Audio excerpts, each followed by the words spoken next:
This area of my house is super dark at night. We're adding smart lights to my front landscape. I'll show you how to do it and how much it costs. And it's all next on HomeProhero.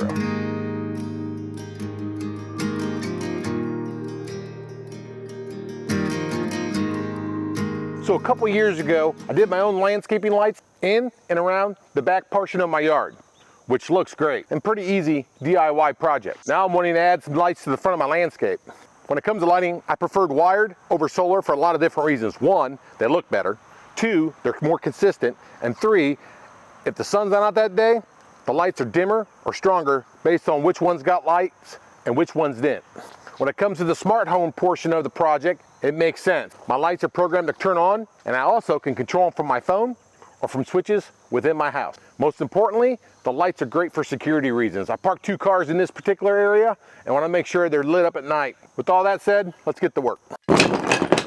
Let's go over what we're going to need for the project real quick. I bought everything on Amazon. Don't waste your money at Lowe's, Home Depot, even Menards. They're super expensive. When it comes to the supplies, I'm going to start with the wire. One with 10 gauge, which is super thick. 10-2 is what they call it. The farther you go, the heavier the wire needs to be. There's lots of different websites out there that tell you exactly how long you can run each type of wire. So when it comes to connecting lights, I want a little different than the last time. These things look really super cool, and they're fairly inexpensive. Connectors at the store, 10 bucks for 2. I think I got 20 for like 30 bucks. When we talk about lights today, we're going with 2 different types. I've got these spotlights, 2 of them, to uplight my trees. And then I also purchased these deck step lights. I could only find them online, and that's why I bought them online, is because I was looking for a particular width right here of 1.5 inches. And then there's a transformer. It's not that big black box you put outside that you see at the box stores. It's indoors. I keep it all inside where it's nice and safe and not wet. All you gotta do is add up all the watts of your lights, right? And then make sure it doesn't exceed the amount of watts that this thing can put out. And then the final piece is, I'm gonna tie this Lutheran smart switch into my power in the house. We'll hook this up to the transformer, and then we'll run it to our wires, to our lights, which makes all the landscaping lights smart lights. I'll put links of everything I'm using in the description below. So we're gonna start outside here with the lights, place them, wire them, and then we'll run 1 wire inside the house. When it comes to spacing, it's real simple. I got a little retaining wall. If you didn't see this video, I'll put a link in the video description. Don't have a ton of fall between the ground and the top cap, which isn't a problem because the step lights are for steps. Most steps are 7 inches. And I'm just gonna go around to all the different areas and just mark center. I'm all about balance too, big time. So this all has to balance out almost perfect. Honestly, I want these spaced out quite a bit. I don't wanna light this up like a Christmas tree by no means. Just enough to kind of accent the yard, to be honest with you. All right, let's get that wire out. Man, it's heavy stuff. Hey, check this out. They finally changed the design of a utility knife. It's pretty neat. If you want a spare blade, you keep them there. I think you can put several in there. I've got 1 in there. But then when you shut it, it becomes a rope or wire cutter. Super easy to change blades. You just lift up, boom. You plug it back in, boom. Pretty neat. All right, we'll bury the wire last once we get all the lights hooked up. It's $168 for the roll, but it's 200 feet long. Okay, so that's good there. So I'm wrapped around the retaining wall, so boom. Then what I'm gonna do at the end is I'm gonna actually tie in over here. We'll put a splice in there, and then we'll run this wire all the way to my house. The bad thing about these lights, and they're fairly inexpensive, but they don't come with the connectors to the wire itself, which is kind of, all right. So all I'm gonna do is basically line them up, get them in the ballpark, and screw them in.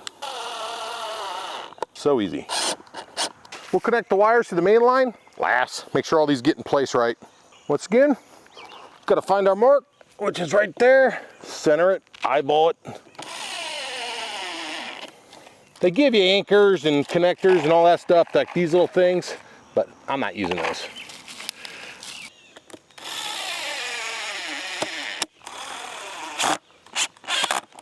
See, look how nice and neat those look. Looks pretty good.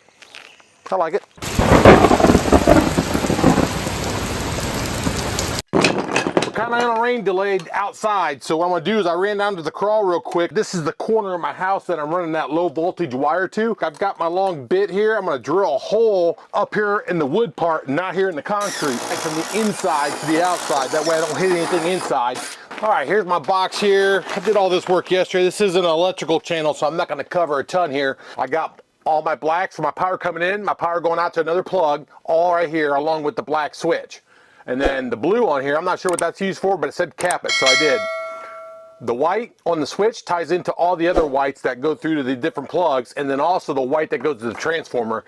And then the black from the transporter is tied to the red on the switch. Pretty simple. And then the output on a transformer is real simple, black and red, and they just go to the outdoor wire. It doesn't matter which side of the wire you put it on. Luckily in my jurisdiction, low voltage doesn't require a box. I'm gonna go and smash all this stuff into the box, put the cover on, and I'll be done with this part. We'll move outside and hopefully the rain stops. Pretty cool, isn't it? All climate control down here, it's really nice. Okay, we got the power hooked up. We'll check it in a little bit. But let's go ahead and install the rest of these lights along this side. Same process as before. I'll speed up the video. I'll bring you back at the end here.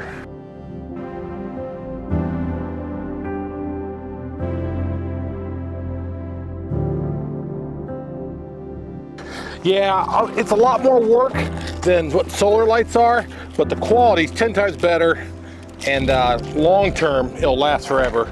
Those solar lights, I don't think they last very long at all, at least the experiences I've had with them.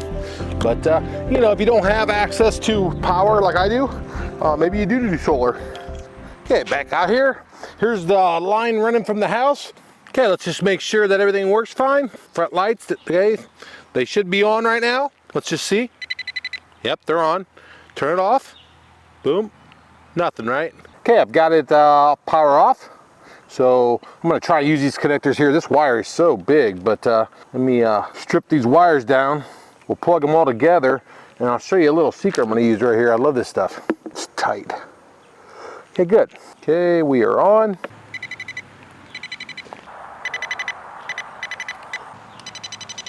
Okay, I'm actually gonna give these a bad review on Amazon. They work great tying into the 10 gauge wire.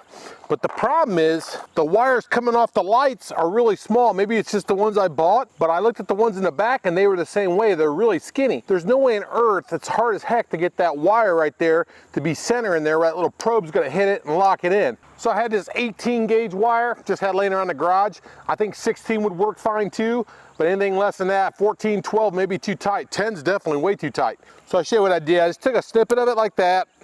It goes in perfect. And then it's so tight that there's no way on earth that that little probe in there can miss. Same thing with this side, plug it in, boom. They're tight, they're not going anywhere. And then this other end, I'll strip it down, boom, boom. And then what I did was I just twisted them on, doesn't matter which one. Doesn't make the connection good. I got these little copper, I don't know what they're called. I get them at Lowe's, they're like $5 or 50 of them.